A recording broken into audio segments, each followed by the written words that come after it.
Welcome back to Tightwad Workshop. In this video I'll show how to cut out a concave edge from a board using a mallet and chisel.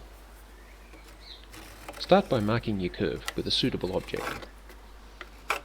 It's usually a good idea to put a few pencil marks on the waste piece. Next I'll attach the workpiece to the side of the bench with the holdfasts.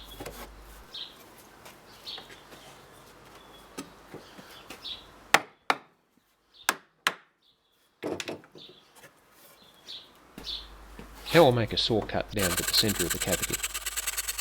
This will make the chisel work much easier and less likely to split. Use your chisel bevel down and start removing the waste by tapping the chisel with the mallet. I'm balancing the chisel on the bevel so that I can change the angle of the cut between mallet strikes. I'm switching between the three chisels just to show that they'll all work for this job. You'd normally make a concave cut like this with a coping saw, or at least take most of the waste out by making two diagonal saw cuts first. We're doing it this way because it's a good practice exercise to get you familiar with the techniques. I'll fast forward here to the final finishing cut on the first side.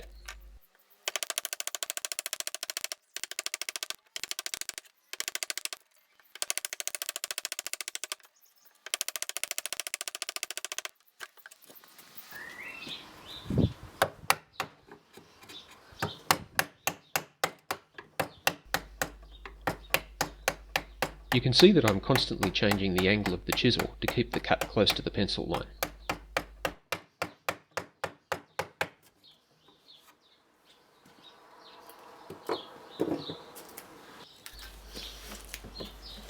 It took me about 8 minutes in real time to chop out both sides of this concave with the chisel.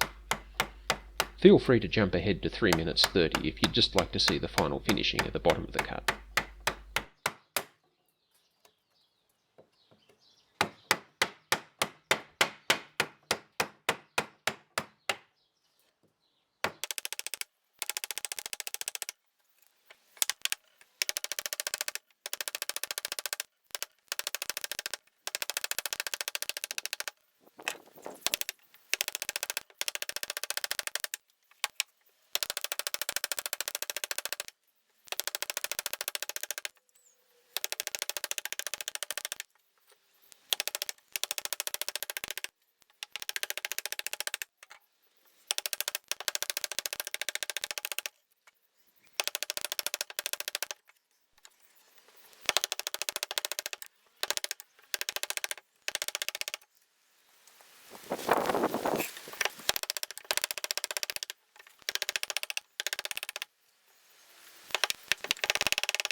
That's all for now. Thanks for watching.